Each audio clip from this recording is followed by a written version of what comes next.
అందరికీ నమస్కారం అండి.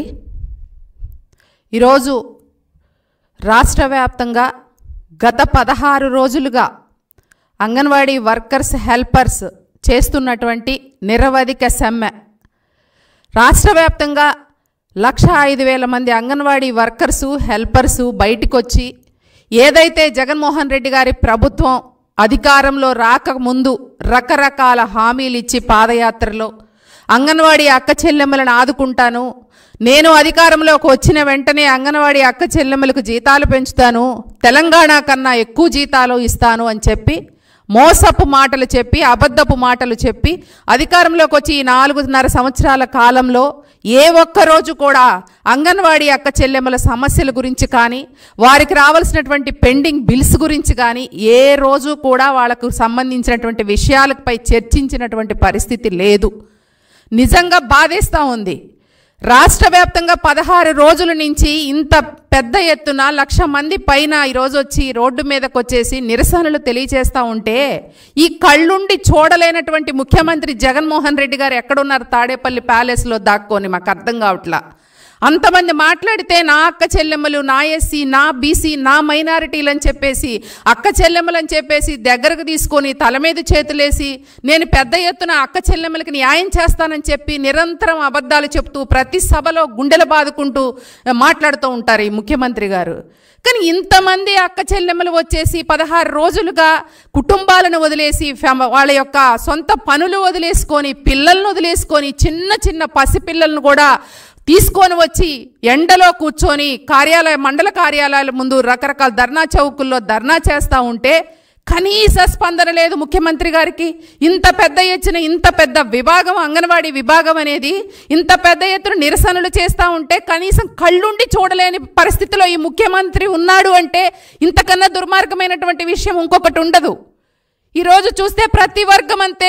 అంగన్వాడీలు వచ్చారు, ఈరోజు పారిశుద్ధ కార్మికులు, అలాగే చూసినట్లయితే మిడ్ డే మీల్స్ వర్కర్స్, అలాగే ఆశా వర్కర్లు, అలాగే నిన్న తన సొంత సైన్యంలాగా పెట్టుకున్నటువంటి వాలంటీర్లు, ఇట్లా ప్రతి ఒక్క వర్గము రోడ్డు మీదకి వచ్చేసి 4 లక్షల పైచిలకు అన్ని వర్గాల వాళ్ళు బయటకు వచ్చేసి ఏదైతే మా డిమాండ్స్ నెరవేర్చాలి, మాకు పెంచుతానన్న జీతాలు పెంచాలి అని చెప్పేసి వాళ్ళు నిరసనలు తెలియజేస్తూ ఉంటే కనీసం ఈ ముఖ్యమంత్రికి బాధ్యత ఉందా అండి? నిన్న చర్చల పేరుతో అంగన్వాడీ వర్కర్స్ని పిలిపించుకొని చర్చల పేరుతో అర్ధరాత్రి పూట బొత్స సత్యనారాయణ గారు, సకల శాఖ మంత్రి సజ్జల రామకృష్ణారెడ్డి గారు ఏమి వాళ్ళకి హామీ ఇచ్చారు? ఎన్నిసార్లు చర్చలకు పిలిచారు? చర్చలకు పిలిచిన ప్రతిసారి సాధ్యపడదు, కుదరదు, తర్వాత చూద్దాము. ఇంకెప్పుడుందండి సమయం? అంటే 4.5 సంవత్సరాల కాలంలో చెయ్యండి, ఇంకెప్పుడు చేస్తారు? అదే పొంగల్ వెళ్ళిన తర్వాత సంక్రాంతి అయిపోయిన తర్వాత మాట్లాడదామని, అలాగే నెక్స్ట్ ఎలక్షన్స్ అయిపోయిన తర్వాత మీకు జీతాలు పెంచుతామని, అంటే మీరు ఏ విధంగా బాధ్యతారహితంగా మాట్లాడుతూ ఉన్నారు? అంటే మళ్ళీ ఎలక్షన్స్ అయిపోయి మళ్ళీ మీరే వస్తారని కళ్ళగంటా ఉన్నారా? దానితో పాటు సిగ్గుండాలి. స్త్రీ శిశు సంక్షేమ శాఖ మంత్రి గారు ఏమైపోయారు? మొన్న ఎప్పుడో వచ్చేసి ఆవిడ చేయాల్సిన దానికంటే చేసే ఇంతకన్నా సాధ్యపడదు అని చెప్పేసి కనీస బాధ్యతారహితంగా మాట్లాడి వెళ్ళిపోయారు. కనీసం ఆ శాఖ మంత్రి లేకుండా ఏమండి వీళ్ళు చేసినటువంటి సంప్రదింపులు ఏంటి? అంగన్వాడీ వర్కర్స్తో హెల్పర్స్తో ఎక్కడికి వెళ్ళిపోయారు ఆ శాఖ మంత్రి గారు? ఇదేనా మీరు ప్రజలకు ఇచ్చేటువంటి మహిళలకు ఇచ్చేటువంటి గౌరవం ముఖ్యమంత్రి గారు? అరే మీ శాఖ మంత్రి గారు కనపడరు. ఇక అసలు ముఖ్యమంత్రి గారు ఇంత పెద్ద ఎత్తున అంగన్వాడీ వ్యవస్థ బయటకు వచ్చి 15 రోజులుగా రోడ్డు మీదకి వచ్చిన అసలు ఆయన నోరుప్పి నిన్న బొత్స సత్యనారాయణ గారు మాట్లాడుతూ ఉన్నారు ముఖ్యమంత్రి గారికి ఇంతవరకు ఈ విషయం తెలియదు అని చెప్పేసి. ఎంత బాధ్యతారహితం, ఎంత బాధాకరమైనటువంటి విషయం. ఎక్కడున్నారా ఆమె స్త్రీ శిశు సంక్షేమ శాఖ మంత్రి గారు? ఏ రోజన్నా వాళ్ళ సమస్యల పట్ల స్పందించారా? ఏ రోజన్నా వాళ్ళు ఉన్న ఇబ్బందుల గురించి ఆలోచించారా? 16 రోజులుగా వాళ్ళు సమ్మె చేస్తూ ఉంటే ఒక్కరోజు ఆ మంత్రి గారు వచ్చి వాళ్ళని పిలుచుకొని అమ్మ మీ డిమాండ్స్ ఏంటి, మీరు ఎందుకు సమ్మెకు దిగారు, ఏంటి మీకు కావాల్సిన అడిగిన పరిస్థితి ఉందా? గతంలో ఎన్ని సంఘటనలు జరిగినా రకరకాల ఇబ్బందులు పడ్డా కూడా ఏ రోజు కూడా ఆమె శాఖపై మాట్లాడినటువంటి పరిస్థితి లేదు.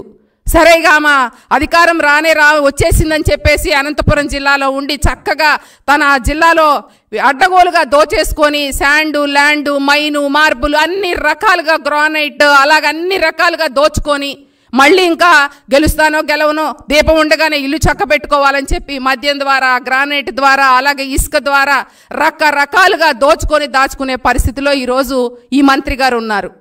సిగ్గుండాలి సకల శాఖ మంత్రి సజ్జల రామకృష్ణారెడ్డి గారికి. మీకే అర్హత ఉందని పిలిచి మాట్లాడతారండి? ఆ శాఖ మంత్రి గారు లేరా? అలాగే ముఖ్యమంత్రి గారు ఏం సమాధానం చెప్తారు వాళ్ళు చేస్తున్నటువంటి పోరాటానికి? ఎన్ని ఇబ్బందులు పడతా ఉన్నారు వాళ్ళు 16 రోజులుగా. కుటుంబాలను వదిలేసి రోడ్ల మీదకి వచ్చి ఎండ్లలో ఆహారం లేక నీళ్లు లేక రకరకాల ఇబ్బందులు పడుతూ వాళ్ళు నిరసనలు తెలియజేస్తూ ఉంటే కనీసం బాధ్యత లేదు మీకు. మీరు పెంచుకున్న మీ సొంతగా పెట్టుకున్నటువంటి వాలంటరీ వ్యవస్థలకైతే 750 రూపాయలు జీతాలు పెంచుతామని చెప్పడం జరిగింది. ఎన్ని సంవత్సరాలుగా ఉద్యోగాలు చేస్తున్నారు వీళ్ళు అంగన్వాడీ వర్కర్స్ హెల్పర్స్? వాళ్ళకి పెంచాల్సినటువంటి జీతాలకు మీకు చెయ్యి రావట్లేదా? ముఖ్యమంత్రి గారు మేము ఒకటే అడుగుతా ఉన్నాం, ఎందుకని మీరు వారి పట్ల ఇంత నిరంకుశ వైఖరిని ప్రదర్శిస్తూ ఉన్నారు? గత ప్రభుత్వంలో పెంచిన జీతాలు చంద్రబాబు నాయుడు గారు తెలుగుదేశం పార్టీ హయాంలో 4000 ఉన్న జీతాన్ని 4200 ఉన్న జీతాన్ని 10,500 చేసింది తెలుగుదేశం పార్టీ చంద్రబాబు నాయుడు గారు. నేనేదో ఇచ్చానని చెప్పేసి 11,500 నేనే జీతం ఇస్తున్నానని మాయ మాటలు చెప్పి తప్పుడు పత్రిక సాక్షి పేపర్లో తప్పుడు రాతలు రాసుకుంటే అంగన్వాడీ వర్కర్స్ హెల్పర్స్ అందరూ కూడా చర్చించుకొని సిగ్గుపడి ముఖ్యమంత్రికి సిగ్గు లేదనుకుంటా ఉన్నారు. ఎవరో చేసిన దాన్ని కూడా నేను చేశానని గొప్పలు చెప్పుకుంటున్నారు. 4,000 ఉన్నదాన్ని మేము ధైర్యంగా 10,500 చేశాం. నీకు దమ్ము ఉంటే 10,500 ఉన్నదాన్ని 22,000 చేయండి. మీరు కూడా ఏదో గత ప్రభుత్వంలో పెంచిన జీతాలని మేమే పెంచామని చెప్పి అబద్ధపు మాటలు చెప్పుకుంటూ ఈరోజు పబ్బం గడుపుకుంటున్నటువంటి ఈ ప్రభుత్వాన్ని కానీ ముఖ్యమంత్రిని ఏమనాలండి? ఎన్నో ఇబ్బందులు పడతా ఉన్నారు. పసిబిడ్డలను తీసుకొని రకరకాల ఇబ్బందులను వాళ్ళకు గురి చేస్తూ వారి న్యాయబద్ధమైన కోరికల కోసం బయటకు వస్తే అంటే బెదిరిస్తా ఉన్నారా? సమ్మెకు పిలిపించామని వాళ్ళు చెప్పి పిలిపించారు. కానీ మీరేం చేశారు? సచివాలయ సిబ్బందితో డ్వాక్రా యానిమేటర్స్తో సెంటర్ స్థాళాలు పగలగొట్టేసి మేము సెంటర్లు నడిపిస్తా ఉంటారా?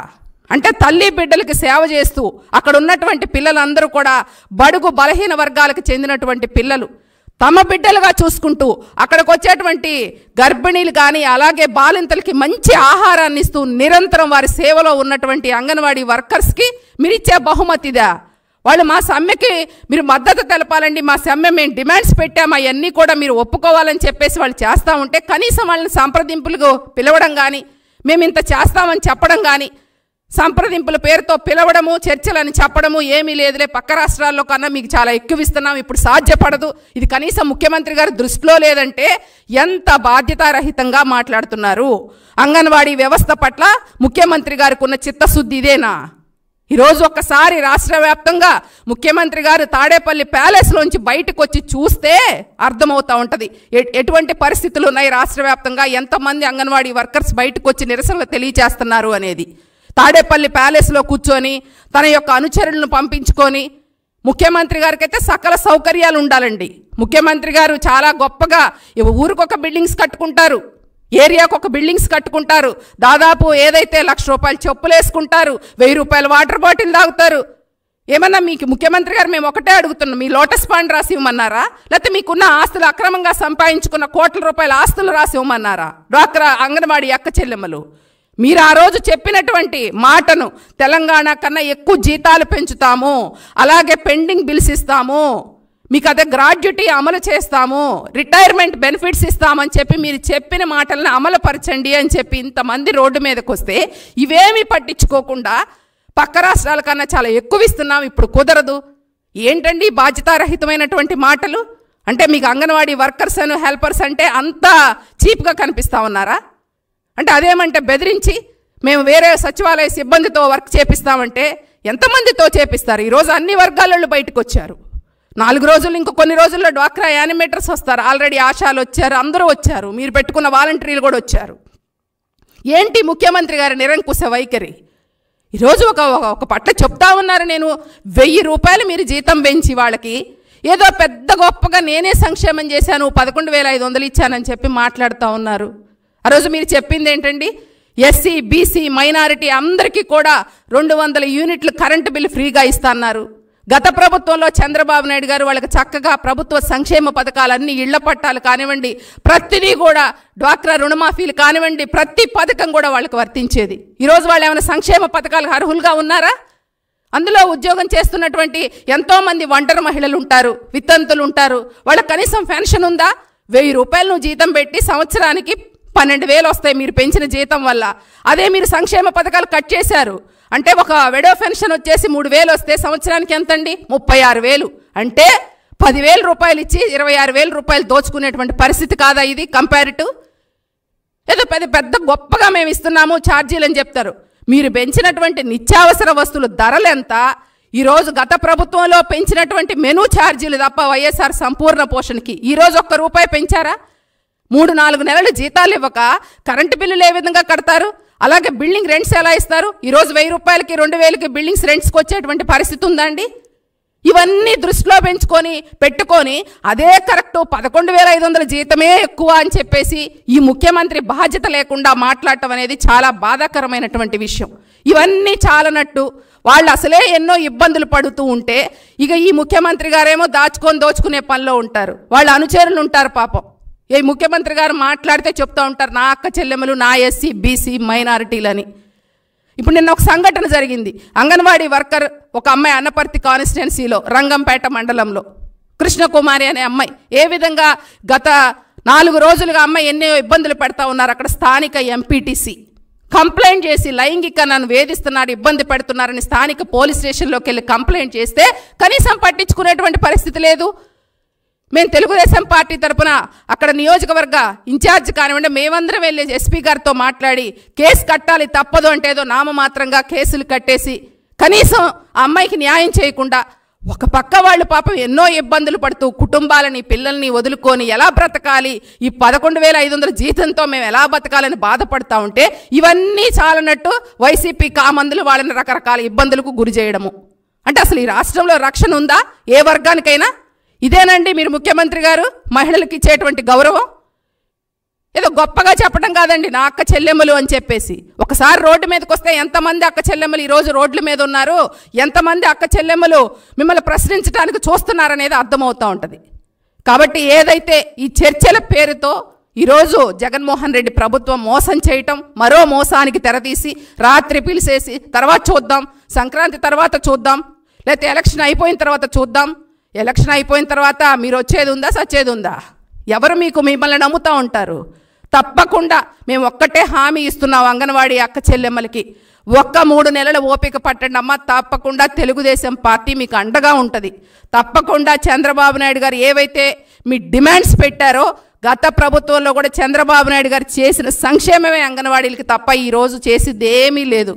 కాబట్టి మీ యొక్క న్యాయబద్ధమైనటువంటి డిమాండ్స్ని కానీ మీ కోరికలను కానీ అవన్నీ కూడా పరిగణలో తీసుకొని తప్పకుండా రేపు రాబోయే రోజుల్లో మీ సమస్యల పరిష్కారానికి వచ్చేది తెలుగుదేశం పార్టీ. మళ్ళీ ముఖ్యమంత్రిగా చంద్రబాబు నాయుడు గారు అవుతారు. తప్పకుండా మీ సమస్యలు పరిష్కరిస్తారు. ఇప్పటివరకు మీరు చేస్తున్న పోరాటానికి తప్పకుండా తెలుగుదేశం పార్టీ అండగా ఉంటుందని చెప్పి తెలియజేసుకుంటూ సెలవు తీసుకుంటా ఉన్నాను.